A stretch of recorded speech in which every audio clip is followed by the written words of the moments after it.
What's happening, everybody? Jay Shockblast here, and today we're going to talk a little bit about Transformers: Rise of the Darkspark. Available now as of June 24th, I believe. Yeah, June 24th it came out. It's available on Xbox One, Xbox 360, PlayStation 3, PlayStation 4, the Wii U, the PC, and the Nintendo 3DS. I don't know how much it is for the 3DS. I'd imagine it's cheaper, but it's full price $59.99 on the Xbox One, which is what I played it on.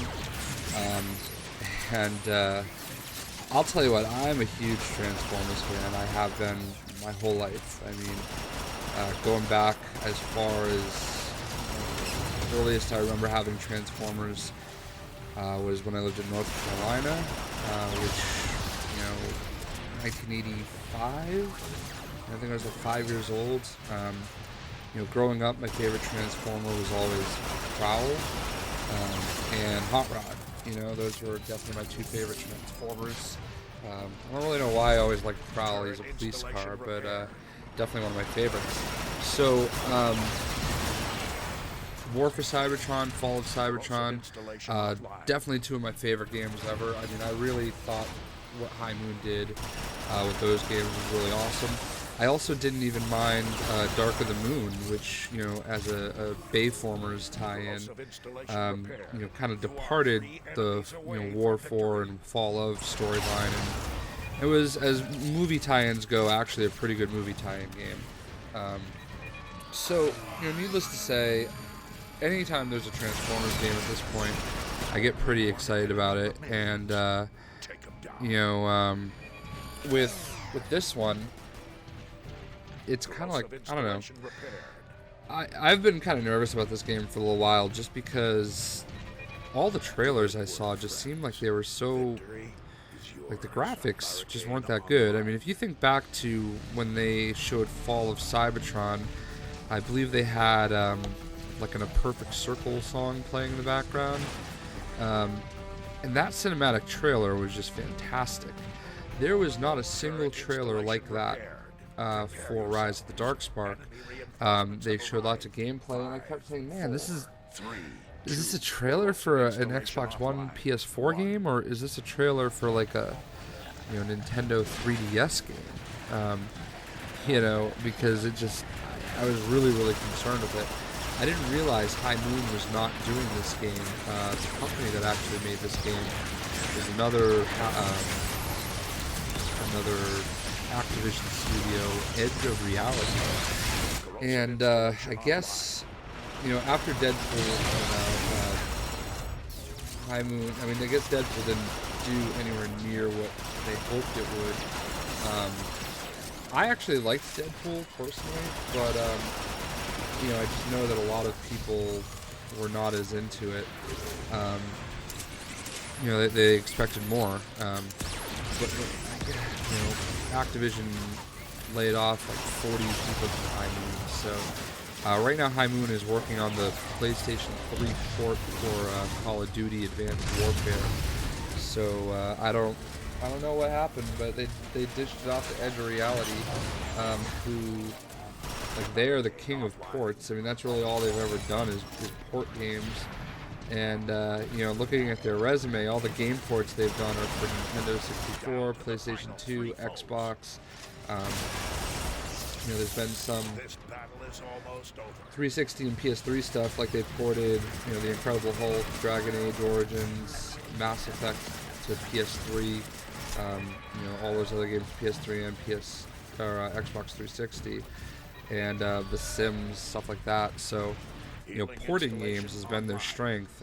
Making games, I'm sure, this game plays like the High Moon version of the game, so mechanically and structurally it feels like all the other Transformer games, which is pretty much one of the only redeeming qualities.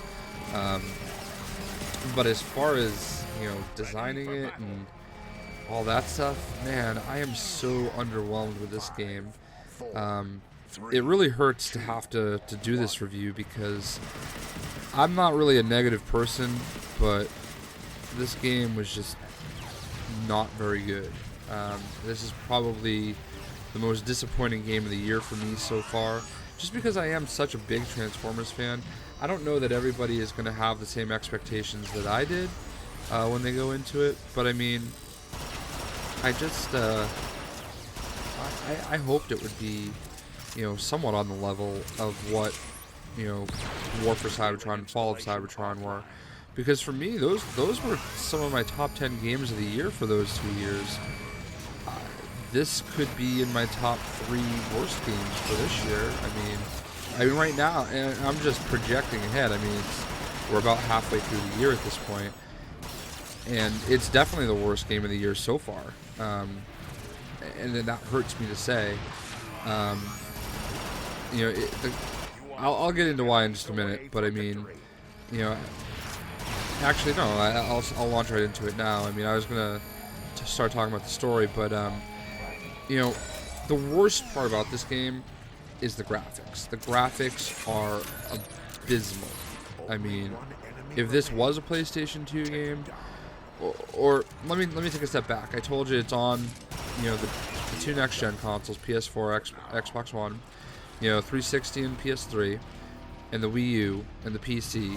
And it's also on the Nintendo 3DS. And the reason I bring that up is because it almost feels like this game was made for the Nintendo 3DS and then ported to everything else. That's how bad the graphics look. They look so washed out, so grainy. Like, there are so many times where, my characters start to look invisible because they're all washed out. Just the graphics in this game, for being an Xbox One game or even a PS4 game, are the worst next-gen graphics I've seen. So there's 2 sides of this for me. One, I'm just glad I was able to play it on the Xbox One, so maybe I shouldn't, rock the boat, because they very easily could have been like Gearbox is doing. Gearbox or 2K are doing with Borderlands the pre-sequel, and just leaving it on PS3 and Xbox 360. They could have very easily done that. So I guess in a way I'm glad I can play it on the Xbox One. But I mean, if you're gonna do it right. And I haven't played it on 360 or PS3, but I would bet that it's gonna look just as bad there, because even if this was a 360 game, like, I mean, I can think of games that look terrible on the 360 in like 2007 that look better than this. So I'm really shocked and surprised. Even the cutscenes are really poorly done. I mean, the voice acting is okay. I mean, obviously Robert Stack is there as Optimus Prime. But I mean, I just don't get it. I don't understand at all why this game ended up being so bad. I really, I don't know. I was a little nervous also about the game because, Rise of the Dark Spark is not Age of Extinction. But you look at the cover and you've got the Bayformers version of Optimus Prime, and you also have lots of Cybertronian-looking characters. So the whole thing with this story is it's like this cross between the War for Cybertron, Fall of Cybertron story, and the Bayformers going to Earth deal. So it's kind of like a way to mix the 2 together, and I guess in that regard, good job. I mean, you're able to. They were able to. Excuse me. They got a. Excuse me. They were able to, sell some toys for Hasbro, if you will, because that's what it all comes down to. But it just. The story was so lacking. The script was just lacking.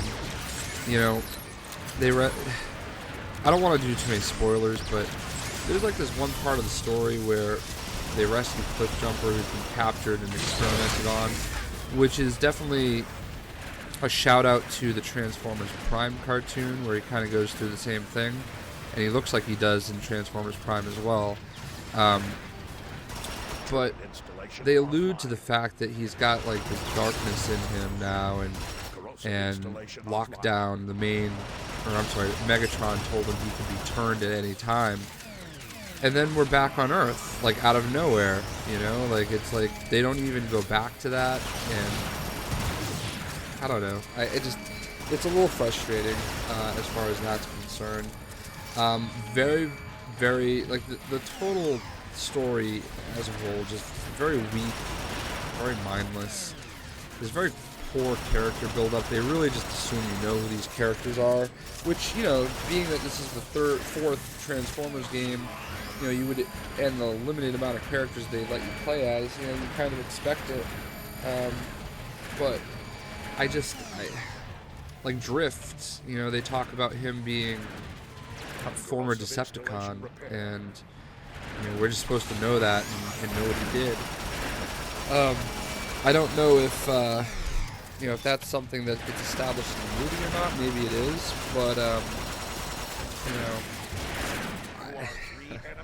just disappointing all around, and I really, really hate having to be so negative. It's just not me, but the story is just so frustrating, and like everything that you do is just convenient. It's like go from here to there, and you know, lift a lever and blow up a terminal, or you know, it's just kind of mindless, you know? Like I feel like it's like video game by numbers, and I don't know, at the end of the day I guess I enjoyed it because it's the mechanics are there. I mean, it's basically like the other three games, and it plays well in that regard. But you know, I don't know. Didn't seem like there was very much variety either. I mean, so as the Autobots during the campaign, you get to play as Optimus Prime, Bumblebee, and Drift. Those are like the three characters you play as the most.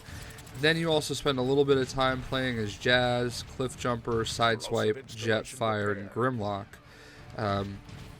But the main three that you play as are Optimus, Bumblebee, and Drift. Grimlock, you know, he's cool and everything. Definitely his level is the most fun level of the game. But I don't know. I felt like in the other games you played as more characters. Maybe you didn't, but I just felt like, hey, there's so many characters in the Transformers lore. You know, why are those the only characters you're playing as? And it's very, very heavy for the Autobots. You know, you play there's 14 levels or chapters, if you will. And one of the chapters I finished in 5 minutes. So I mean, but out of all those chapters, you know, some of them you play as two characters in the same level. So it's like you're barely that character. But there's barely even any characters that play with you, you know? And those are literally, I mean, Ironhide shows up in it, but you don't get to play as him. And other than that, I mean, 1, 2, 3, 4, 5, 6, 7, 8, 9. You know, you talk to Perceptor at one point, he might show up on screen. But, you know, there's 9 characters that you actually see as Autobots out of probably, you know, 200 or more that they had as options. And other than Drift, there's nobody new introduced. Like, all those characters have been in the other Transformer games. You know, they couldn't introduce really anybody new to this. As the Decepticons, you get to play as Soundwave, barely Shockwave, barely Sharpshot, who is actually Shrapnel, one of the Insecticons, Swindle, and Bruticus. The Bruticus part is kind of mindless. You know, the last Bruticus level that you play as is much better in Fall of Cybertron. You play way more as Swindle than I would have ever wanted to, and I think there was just opportunity to let you play as somebody else instead of Swindle, like maybe Onslaught, or you know, any of the other Combaticons, or Brawl. I mean, just that you could say that you played as somebody different. There wasn't really a reason for Swindle. Surprisingly, playing as Sharpshot is one of the most fun parts of the game. I like the way that he kind of talks, and he's kind of like an idiot in a way because he's an insect, and I kind of like the dynamic of you know, the other Decepticons looking down on the Insecticons. But here's the crazy thing, man. You play this game and you don't get to play as Starscream or Megatron. I mean, it's a Transformers game, and you're not going to play as either one of them. And for as few Autobots as you get to see, like, there are even fewer Decepticons, and it just seems lazy. Like, this game, I think you can beat this game, and if you don't explore everything, you just kind of keep going, you can probably beat this game in 5 hours. There is just so much opportunity to do more with the story, and, you know, there's definitely replayability, because, I'll explain that in a minute, I mean, because they definitely expect you to kind of keep going through it, or just keep playing Escalation. So, I mean, just so much more opportunity to do more, and that's the part that frustrates me a little bit. But yeah, man, you don't even get to play as Starscream or Megatron. Like, that just seems so sacrilegious, I guess. You know, you play a Transformers game, you don't even get to play as Lockdown. Lockdown is like the main villain of this game, essentially, for the most part, and you don't even get to play as Lockdown. Really, really just odd. So, if that hasn't turned you off on the game yet, I'm about to seal the deal for you. There's no player versus player multiplayer, so there's no, you know, their conquest, I forget what they used to call it. There's no team deathmatch. There's none of that, you know. So the only multiplayer they have, and there's no co-op either. I know there was no co-op there's only co-op in War for Cybertron, but that was fun, man. I played co-op, you get to choose between 3 different characters you play as. Like, that was awesome. I wish they'd at least done that, but there's very few situations where you have 3 characters on the same screen to play as. You know, everything is pretty much just you. But there is Escalation. Escalation is back, and I'll tell you, you know, Escalation is something I could see myself playing a little bit more, and I'll tell you why. It's a little bit easier, not totally easier, but a little bit. You don't have to, like, there's not such a small part of the map that you have to, like, keep unlocking bigger areas. The whole map is pretty much open, and there's just, like, tower defense type stuff, like a corrosive field that slows enemies down, turrets, stuff like that. And you just spend all your you know, shraps or whatever that you collect, whatever the in-game currency is, you spend it on upgrading those defenses and fixing those defenses. And in that, I think the fact that it's a little easier, like it's a horde mode, but it's a little easier, I don't know if that makes it better for me, just because, like, my first time through, I was able to get through it, and then my second time playing it, I was able to almost get through all 15 waves by myself. Which I don't think I could have lasted more than 2 or 3 waves in Escalation in the High Moon versions of the game. So in that regard, I guess it's kind of cool because, you know, hey, being able to play it by yourself if you need to, especially after the server I was in kind of crashed, you know, that's definitely nice. But, you know, that's kind of where I draw the line, though. I mean, I just hope that enough people get the game and are able to get in rooms, because honestly, like, it wasn't really as fun playing by myself. It was definitely a little more stressful because there's always pressure when you're trying to record, and you're probably watching Escalation gameplay now. So I don't know. It's definitely fun. It's not a $60 game though, at all. I can tell you, as far as Escalation is concerned, I'm happy in a way that there's a lot of characters to choose from, but at the same time, like, I feel like there's still more opportunity. You know, for Autobots, I'm just going to go in alphabetical order here. You can play as Air Raid, Bumblebee, Cliffjumper, Crosshairs, Drift, Grimlock, Hound, Ironhide, Jazz, Jetfire, Optimus Prime. There is a G1 Optimus Prime, and an Earth Prime, and a Cybertron Prime. Perceptor, Ratchet, Scattershot, Sideswipe, Silverbolt, Slug, Snarl, Strafe, Swoop, Ultra Magnus, Wheeljack, Warpath, and Zeta Prime. So, you know, Crosshairs, Hound, Scattershot, those characters are new characters that we haven't seen before. Hound looks kind of cool, but I mean, just very underwhelming in a way. You know, as many characters as I just said, you know, very few new characters to play as. Then we go to the Decepticons: Blastoff, Brawl, Bruticus, Breakdown, Dead End, Demolisher, Drag Strip, Hardshell, Kickback, Lockdown, Megatron, Onslaught, Quake, Sharpshot, Shockwave, Skywarp, Soundwave, Starscream, Stinger, Swindle, Thundercracker, and Vortex. Not very many new characters there either. There's just so many other characters out there in the world of Transformers, and you know, yeah, there's a lot to choose from to play as, but I mean, to be honest with you, you know, all those Combaticons and the aerial bots, I mean, yeah, people are going to play as aerial bots because honestly flying is really cool, but like everybody's going to play as Starscream or Lockdown or Megatron or Soundwave or Shockwave for the most part. You know, with the Autobots, you know, people are going to play as the Dinobots. You know, Optimus. I mean, I've obviously played as Optimus. I just don't see like people really wanting to branch out and play as any of the other characters. I don't really know what else they can do. I mean, they certainly allude to there being another game at the end of this one. Hopefully it would be High Moon, but yeah, I don't know. The whole thought process behind the story is, you know, the Autobots have the Matrix, the Decepticons have the Dark Spark. So, just I don't know, man. I really hate saying I don't know over and over again in a review, but not what I was hoping for at all.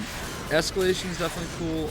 You know, one of the cool things is, you know, in both the game and Escalation, you're constantly earning XP to level up. You know, you still have Prime mode, you get all the way up to level 50, and you prestige essentially. You unlock packs as you level up, you know, and each pack will be how you unlock characters, guns, and upgrades, so that's kind of cool. That is actually kind of fun, except you just earn everything so fast. I'm already a level 16 after beating the game and playing 2 rounds of Escalation, and I literally have almost every single character unlocked. I mean, I guess in a way that's good. There's like a double-edged sword to that. You know, it's good, but once I have everything unlocked, you know, by the time I'm level 20, what's the incentive to keep going, you know? I already unlocked every gun. You know, so there's just very, very minimal stuff left to unlock. So, this game is going to get a 4 out of 10 for me, and it hurts me to do that. There's a part of me that wants to just say 5 out of 10, but the graphics just kill me. I mean, they're just so bad, and I really, really makes me sad. So, I hate having to do that, but you know, it is what it is. So, definitely, like, the value of this game, like, this is a great $20 game. You might not be wasting your money even for $30. You can probably get value out of it. I could not recommend anybody else buy it for $40, $50, or even especially full price $60. I mean, if you like the Transformer games, it plays like all the other Transformer games, so maybe there's a $60 value to you in that alone. But if you have a next-gen console, you are going to be so utterly disappointed. You're going to think that your TV is broken. I mean, it literally looks like the game was made for a tiny 3DS screen and stretched to fit, you know, a regular size TV. I mean, I play my games on a 46-inch TV, so, I mean, it's not huge, but it's not small either. And just, it looks like it's in 480p, you know, upscaled to 1080p. It's bad. I'm shocked. Even the cutscenes look terrible, and I'm actually shocked that there's a game like that. So hey guys, let me know what you think. I will probably see Age of Extinction this Saturday, the 28th, I believe. So we'll see what happens. I wish that I could be more positive about this game, and I mean, it's certainly nothing personal against Edge of Reality, but it is what it is. So I hope you guys enjoyed the video, and we shall catch you later. See ya.